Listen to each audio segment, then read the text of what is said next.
Bienvenue à tout le monde. Oui, toujours ce même film qu'on continue. En fait, on est presque au bout. Swami Kriyananda qui parle librement pendant un des rassemblements, je pense dans les années 80, à Nanda Village. Euh, ouais. Et d'ailleurs, le le sujet en fait de cette vidéo, c'est la renonciation dans les temps modernes. Et ici, Swami Kriyananda donne en fait, une manière de renoncer au monde, c'est-à-dire on parle beaucoup de renonciation dans la religion ou dans les courants spirituels, et on en parle jusqu'à un certain temps, comme le fait de se détourner du monde pour aller dans un monastère ou pour aller dans un groupe qui renonce, qui fait des vœux de renoncement au plaisir du monde ou au simple fait d'être avec les gens. Et ici, euh, Yogananda a défini en fait ce que serait Ananda ensuite. Alors vous connaissez pas l'histoire de Swami Kriyananda, elle est vraiment intéressante. J'aimerais prendre le temps une semaine pour vraiment vous raconter un peu tout ça. Mais Yogananda a dit le temps viendra où on aura besoin euh, de créer des petites communautés. Il a vraiment dit ça plusieurs fois dans des discours assez enflammés, en expliquant des jeunes doivent partir dans le sud, dans le nord, à l'ouest, enfin dans toutes les directions et dans le monde entier, pour créer des petites communautés de gens qui vivront avec des idéaux élevés et de manière très simple. Et de cette manière, le monde pourra voir que c'est possible de vivre heureux avec peu, de vivre bien. Et que avec les difficultés, Uganda a parlé de ces difficultés qui viennent, économiques et surtout d'autres encore. Il a parlé vraiment des difficultés de la nature en fait, de tout ce bouleversement qu'il va y avoir, en disant ça va être une manière qui pourra être, ça va être une manière qui sera pérenne, enfin qui va survivre à travers le temps. On sera obligé d'être en communauté, de fonctionner ensemble. Et donc, et c'est ce que dit ici Swami Kriyananda, c'est qu'on ne peut pas coopérer sans idéal. Ça, c'est vraiment quelque chose que j'ai vu aussi dans des communautés que j'ai visitées. La seule communauté qui a fonctionné, que j'ai vue avant de connaître Ananda, c'était chez Amma, dans le monastère d'Amma, parce que tout le monde est orienté dans l'idéal de l'amour que Amma rayonne. Et donc, les problèmes qui sont entre les personnes finissent par se dissoudre dans une évolution spirituelle. Et c'est ce qui se passe à Ananda. C'est ce qui fait qu'en effet, comme le disait Swami Kriyananda, euh, les conflits, c'est pas qu'ils n'existent pas, mais les conflits se dissolvent d'eux-mêmes dans une prise de conscience. Et oui, et donc cette forme de renonciation, elle est plus, on n'est plus obligé, nous dit Swami Kriyananda, de se détourner du monde, de se retirer physiquement, mais plutôt on a besoin d'apprendre à l'intégrer dans notre vie de tous les jours pour entrer dans cette dynamique d'ouverture. Finalement, renoncer, pour Swami Kriyananda, c'est pas, c'est plus se focaliser sur ce à quoi on renonce, mais c'est se focaliser sur ce vers quoi on se tourne, ce à quoi on s'ouvre. C'est-à-dire qu'en ouvrant notre conscience à ce bien-être, ce qu'on fait dans les méditations chaque matin, on va naturellement avoir envie d'y retourner. En ayant envie d'y retourner, on renonce naturellement à d'autres choses. Et donc, plus on aura soif de cette béatitude, finalement, et plus on va renoncer naturellement à tout le reste. Ok, maintenant, je renonce à parler. Commençons à méditer ensemble. On va redresser le dos un petit peu. Et on est, oui, juste quelques mots quand même pour la thématique de la semaine, l'Esprit Saint, le magnétisme, la force qui élève, qui est présente, heureusement, chacun d'entre nous, qui est présente dans la vie même, et qui nous ramène à la source. On va entendre Yogananda en parler encore un peu. Donc, on ferme les yeux, on lève le regard.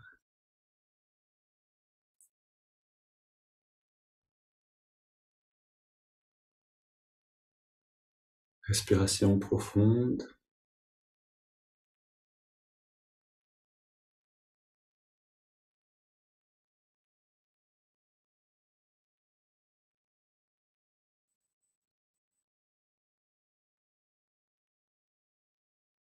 Battement du cœur, si on peut les sentir. Si on les sent bien, on peut rythmer la respiration avec les battements du cœur.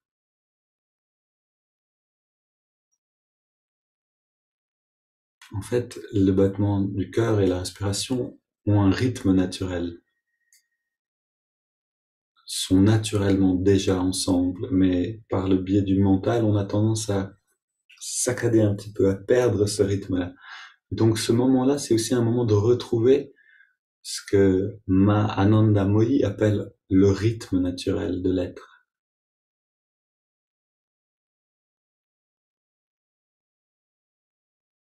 Swami Kriyananda disait à l'instant que leur tentative de se sentir ensemble dans le groupe dans le groupe dans lequel il était au début, cette tentative d'être ensemble avait été fructueuse à partir du moment où tout le monde est resté en silence. Ressentons aussi pour nous cet ensemble.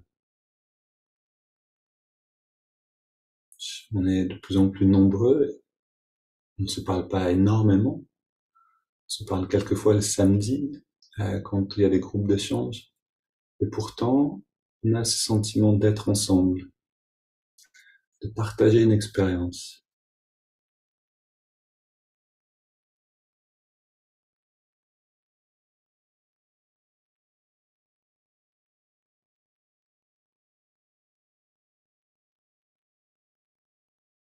Alors avec ce sentiment d'être ensemble et puis cette gratitude pour cette petite famille spirituelle qu'on forme, on se soutient par une présence régulière, dans cette attitude, dans cette expérience, on rentre dans la pratique intérieure.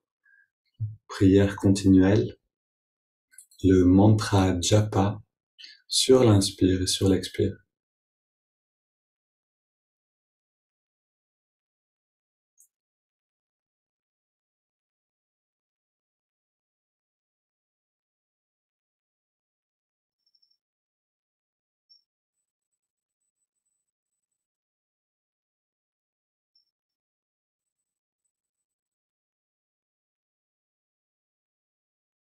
Et oui, si vous n'avez pas une prière ou un mantra, vous pouvez utiliser cette phrase.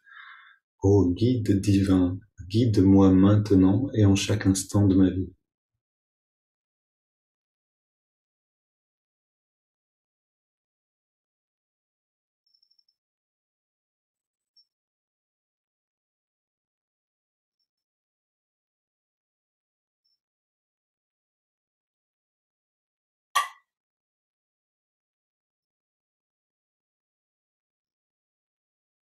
Une merveilleuse forme de méditation qu'on peut garder constamment, en action comme assis immobile.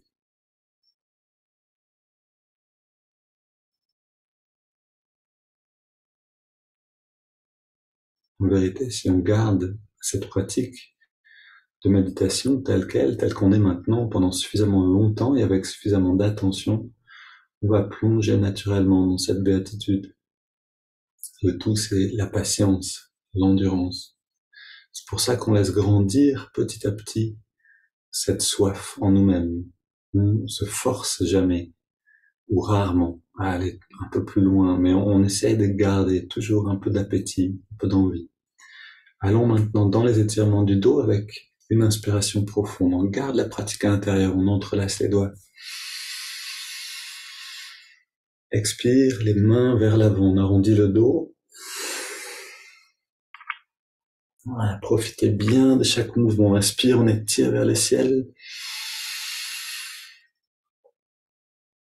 Expire, on se penche vers la gauche. Retour au centre. Expire, on se penche vers la droite. Inspire au centre. Expire, on se tourne vers la gauche, on pose les mains, on s'installe dans la rotation, dos bien dressé, et on se réfugie dans la pratique intérieure.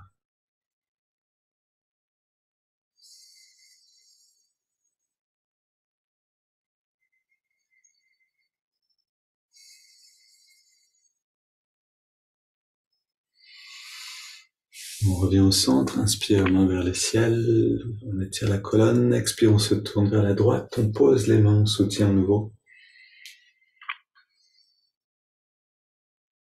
On respire très profondément.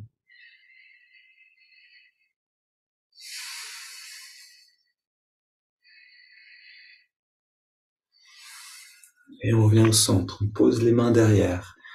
Flexion légère du dos vers l'arrière, on resserre les épaules, les coudes derrière. On écarte la poitrine pour ouvrir le dos le cou dans un angle doux. On prend 20 respirations profondes. Comme je vous le proposais hier, essayez de prendre beaucoup d'oxygène, que ce coussin d'énergie nous serve de trampoline, de tremplin pour grandir en conscience dès le début.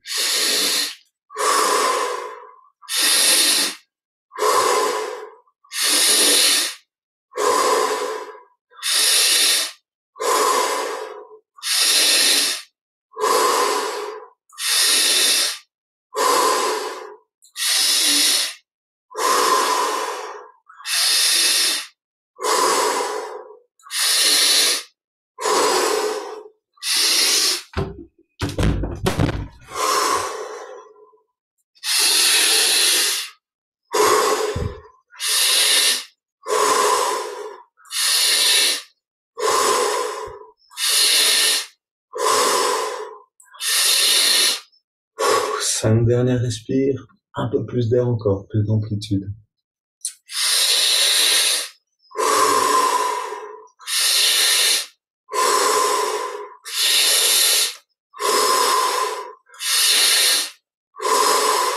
Dernière. On revient au centre, on pose les mains sur les cuisses pour vers le ciel, dos redressé. Inspire profond. On garde l'air dedans quelques secondes. On se détend déjà, on reste immobile et on laisse l'air sortir sans faire d'effort. On arrête de respirer dans la pause après l'expire. On plonge en nous-mêmes.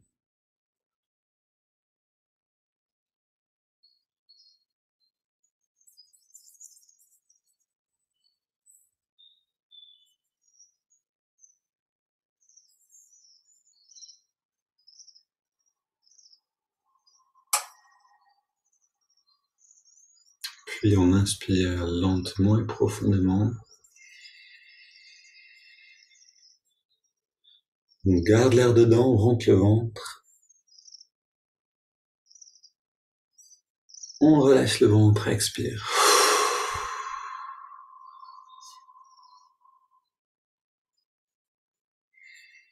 Et on reste un instant dans ce changement de perception que nous permettent ces respires. Respiration profonde, comme basculer la conscience vers l'intérieur.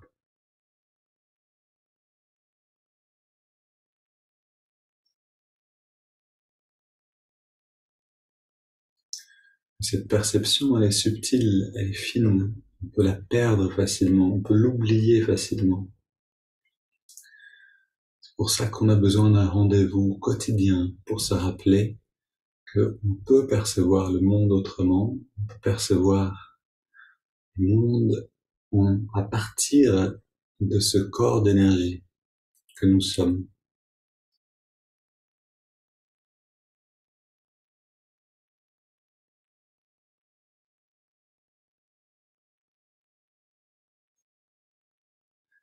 Inspire maintenant par les narines. On garde l'air dedans, on serre les poings, contracte les bras, les jambes, le torse, le dos, le cou. Et on détend tout.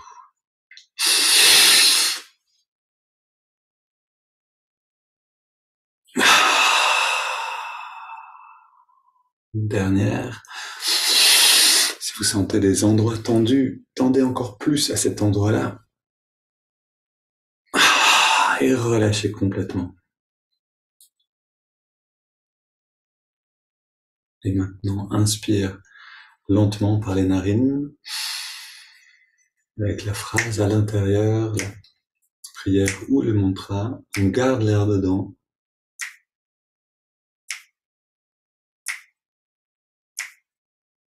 Et expire.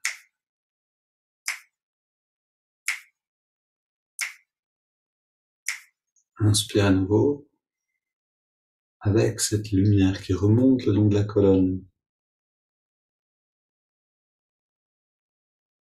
On garde l'air dedans, et on voit cette lumière qui vient parfaitement au centre de l'œil spirituel, illuminer, nourrir cette conscience. Et expire, cette conscience rayonne dans toutes les directions. Inspire à nouveau.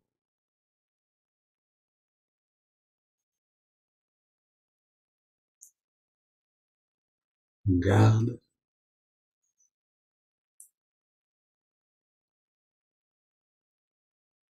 Expire.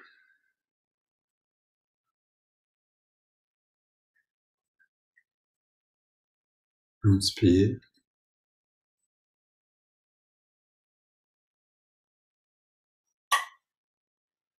On retient.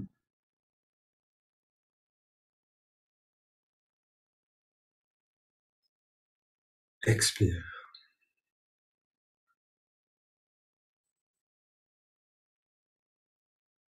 Une grande inspire. Et on abandonne le contrôle du souffle. Voilà, on est à mi-parcours. On a pris le raccourci du pranayama et des étirements pour créer ce bien-être. Et maintenant, immobile, détendu, on va déjà dans le retrait des sens. On s'immerge dans le bien-être. Et on écoute ce texte de Yogananda.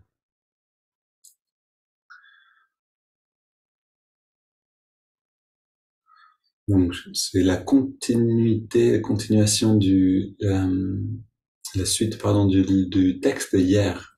De même, lorsque l'âme se sent confinée dans les corps physiques, astral et idéationnel, c'est-à-dire le corps d'idée, le corps causal, il faut lui apprendre à se détacher consciemment de ces trois corps et à s'épanouir dans l'esprit.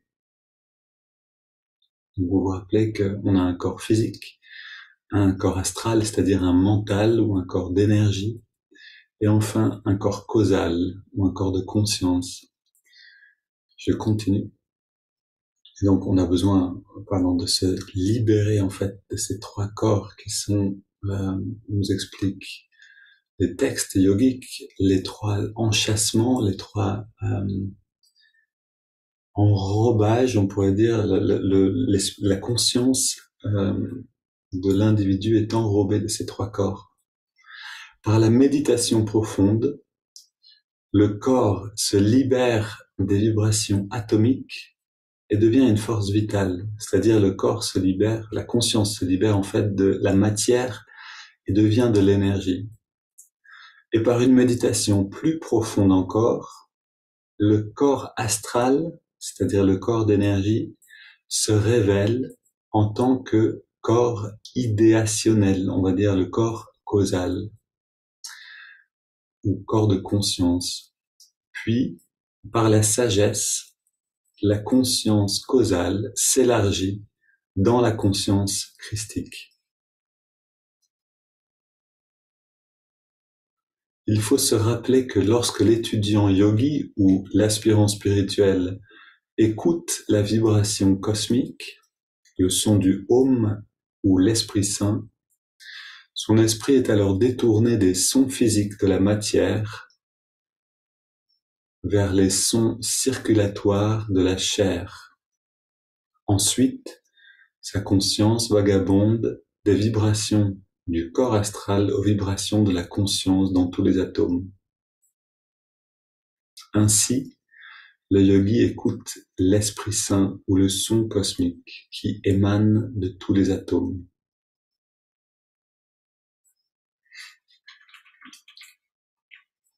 Donc là, c'est la description d'une pratique. Ça s'appelle la technique du Om.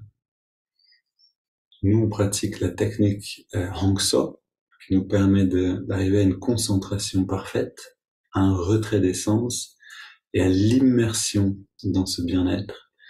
Et ensuite, on peut pratiquer l'écoute du Om.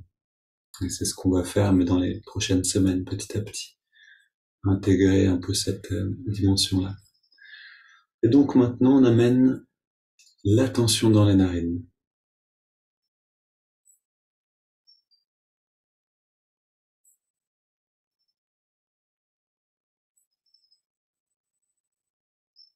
Et on ressent ce filet d'air, non pas comme de l'air seulement, mais comme un courant d'énergie qui a un caractère frais, rafraîchissant à l'inspire, vivifiant et apaisant et réchauffant à l'expiration.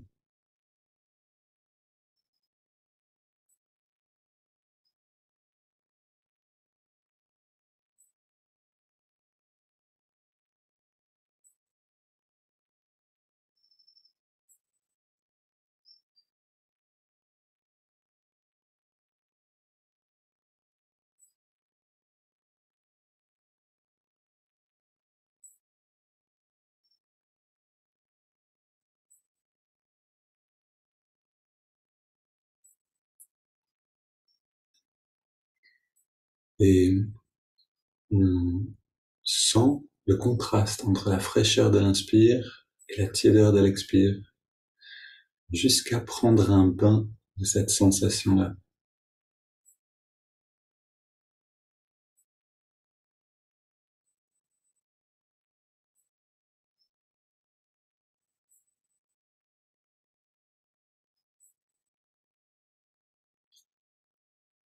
C'est un peu comme quand on fait du vélo. Pour avancer, il faut que la chaîne soit bien installée sur l'écran et des plateaux. Et c'est pareil, c'est dans la méditation, si on n'observe pas le souffle, c'est comme si on pédalait dans le vide. Le mental va tourner dans toutes les directions et va nous emmener à droite et à gauche. Et on va penser, je médite, mais en fait, on est juste assis à penser à des choses. Donc ici, c'est vraiment comme pouvoir faire un pas après l'autre, ou pédaler si on est sur un vélo avec la chaîne bien installée sur l'écran, sur les plateaux, et avancer. On a besoin d'observer l'inspire et l'expire très exactement.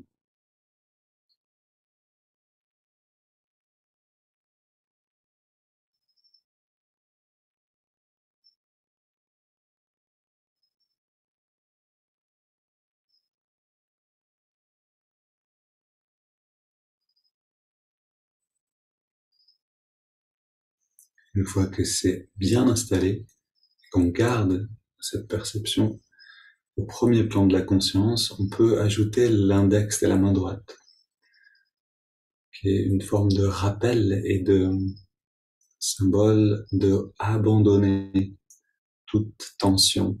À l'inspire, l'index revient d'1 centimètre vers la paume, et à l'expire, on abandonne complètement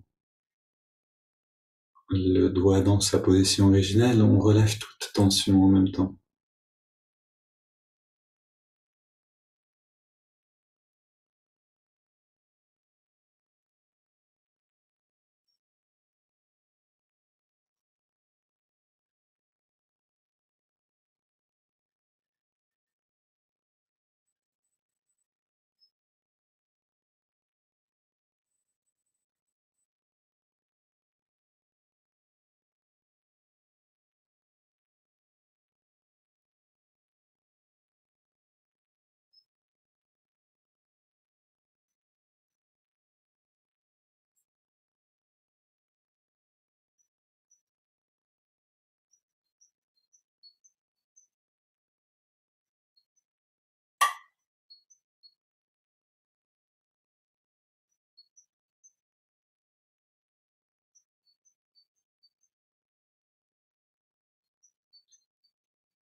tout à fait immobile, de plus en plus détendu, on atteint naturellement pratyahara, le retrait de l'énergie, le retrait des sens,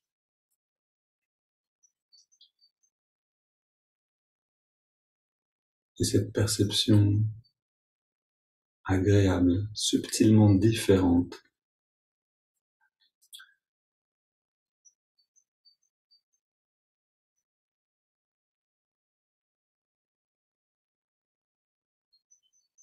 Alors on abandonne le mouvement du doigt, on continue avec le mantra et l'observation du souffle.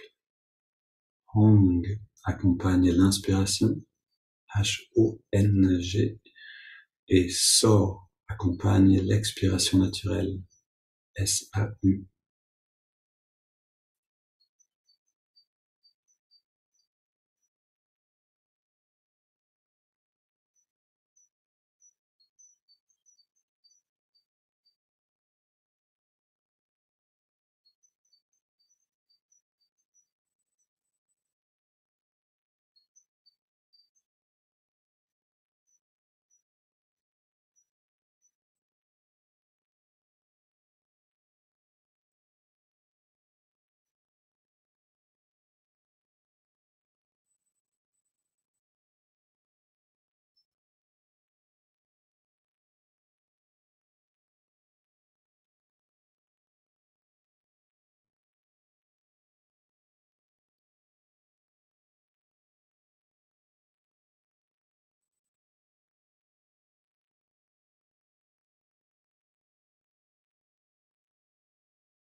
Maintenant, pour aller plus loin dans la méditation, on a besoin d'être conscient de la perception,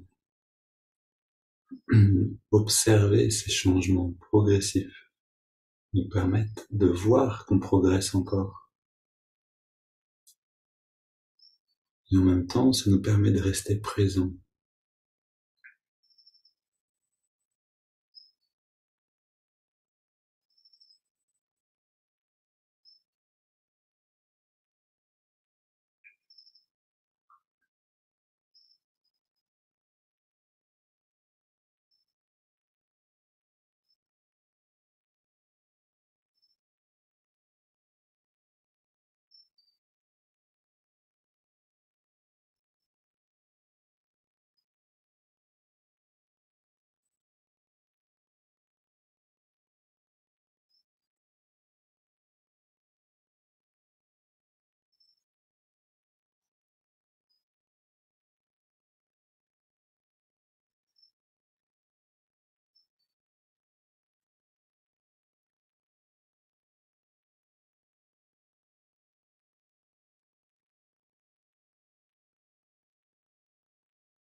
Puis on inspire profondément par les narines. 3 expires.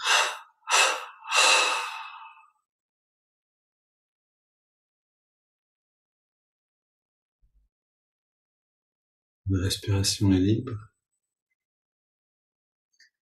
On abandonne l'observation du souffle, on abandonne le mantra.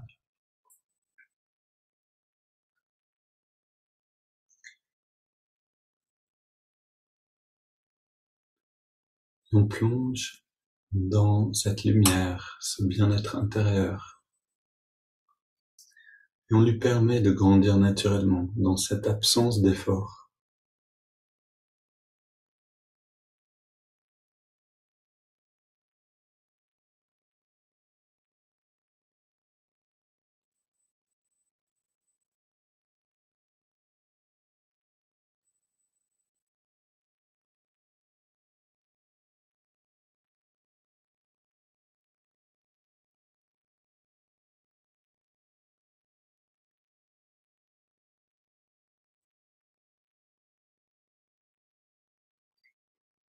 Un peu comme quand on allume une lampe halogène progressivement, de plus en plus. On peut sentir cette lumière, si on appelle ça une lumière, cette conscience qui s'intensifie naturellement quand on retire notre volonté personnelle.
Et même au-delà de cette séance par Zoom, restons encore un petit peu, quand j'aurai fermé la séance, restons encore un tout petit peu ensemble, reliés par cette lumière directement.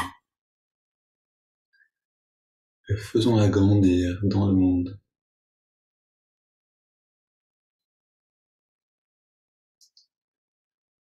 Une belle journée à tous.